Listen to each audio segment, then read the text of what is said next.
Hello readers, I'm the avid reader and today we're reviewing Timeline, written by Michael Crichton in 1999. So this is a book by Michael Crichton that combines both quantum physics and history, and it has a bunch of time travel in it. That's why it's called Timeline. And the plot of the story is that you have a group of people who travel back to the 14th century during the middle of the 100 Years' War between the French and the British. So the story starts out with you've got a couple driving around in the New Mexico desert. They find some mysterious man. He dies very soon. The doctor and the cop investigate, and he's a guy who's been working for this billionaire called Donninger, who invests in a bunch of historical research. And the historical research team we get to follow is located in France, but it's a bunch of Americans mostly. So at its head, you've got Professor Johnston, who's just really a likable guy. You've also got his kind of assistant called Chris. You've got a tough guy who also learned the ways of the Middle Ages called Marek, Andrei Marek. You've got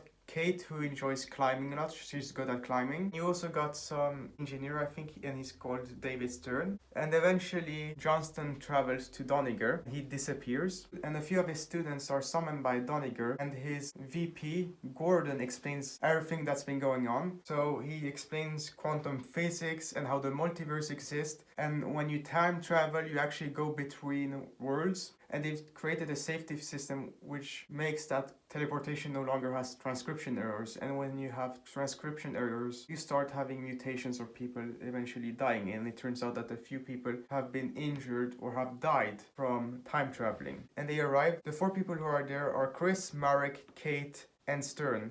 Stern decides to stay behind.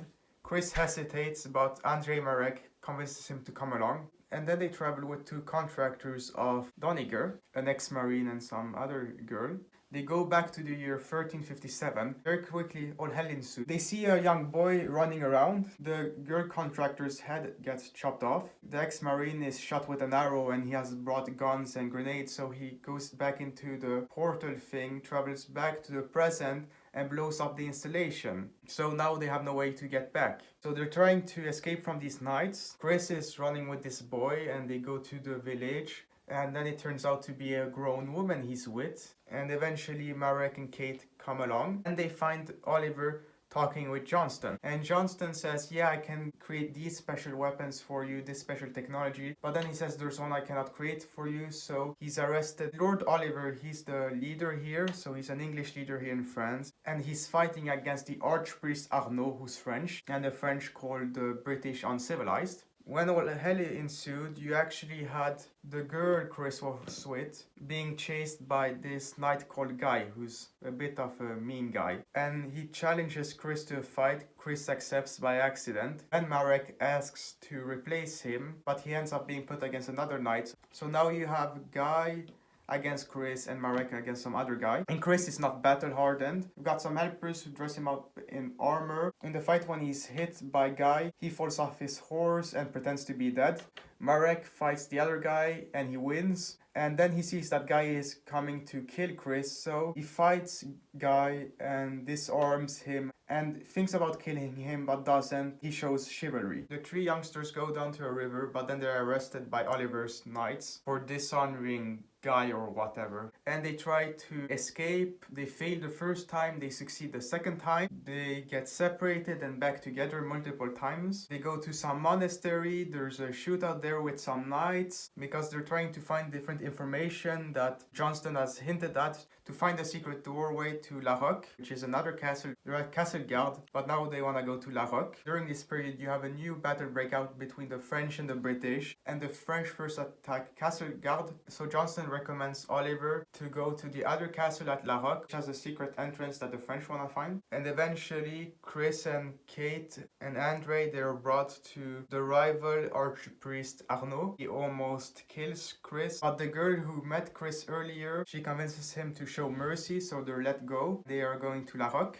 And you have all hell break loose multiple times in this book. And Marek gets separated from Chris and Kate. Kate is going to some green chapel. There's a guy with an axe who tries to cut her head off. But Chris has become tough now. Through this battle hardening, he has been cut and he has bled. And he helps kill the Axeman. Then they enter some cave system. And eventually they come upon the secret entrance to La Roque.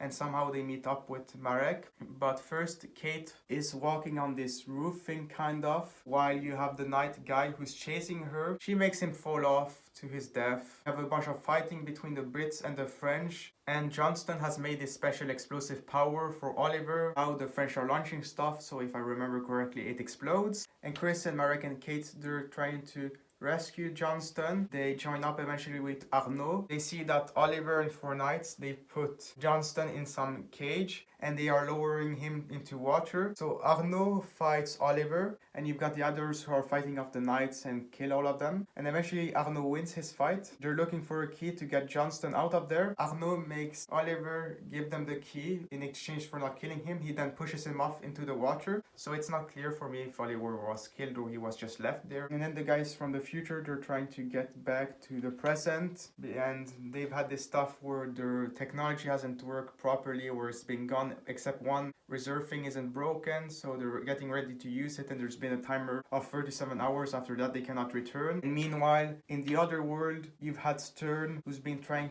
to get them out of here. Gordon has been half helping. Donniger really doesn't care. He's making some exhibition stuff to get some new investors in. But eventually they get to make the portal. You've got Johnston, Chris and Kate who return. And Andre decides, yeah, I could go back, but I won't. I want to stay here since I love the medieval times, so he stays. And they get back. Donniger basically doesn't care what has happened to them. He says, I don't care about you, I don't have time for this. But Gordon sprays him with some stuff which knocks him out. They transport Donniger to the past, and Donniger wakes up. Eventually, when it's too late, he understands which year he is. 1348. Now the thing about 1348 is that's a year when the Black Death started and killed a third of people. So he understands that he catches the Black Death and that he's about to die in an hour or so. And the book ends with the students and the teachers going to some place, and then they find some card faces of Marek and some girl he married, and that he lived happily in the Middle Ages. And that's the end of the book. So how would I rate Timeline by Michael Crichton? I'm gonna give it a 9 out of 10. And it's the highest 9 for me among Crichton books so far, so it's much better than Andromeda Strain and Congo. It's slightly better than The Lost World. It's not as good as State of Fear, which is a 10, or others such as Prey or Jurassic Park or Sphere. For Crichton, this is middle tier, but it's still a great book. You get to learn a lot about medieval history, about quantum physics, about the multiverse. So you get to think of things in science which you're not sure if they're true or not, but they're still interesting. And you get to learn about the medieval period and see some things were horrible, some things weren't that bad and were developing fast. And of course it's Michael Crichton, so this is a techno thriller, so a bunch of thrills. It's not really a slow book. You read this really quickly. That's what's great about Michael Crichton. Sci-fi, you learn stuff and you are thrilled throughout. Compelling villains, the knights who enjoy killing people, Donniger who just cares about his projects, and a satisfying ending for the villain. Would definitely recommend this book if you want to learn about medieval history or want to think about teleportation or time travel or the multiverse. But overall, another great book, Michael Crichton. So this was the Avid Reader's review of Timeline, written by Michael Crichton in 1999. It got a 9 out of 10. There are a bunch of other sci-fi books reviewed on this channel by Michael Crichton. I hope you readers enjoyed this book review, and I will see you readers next time.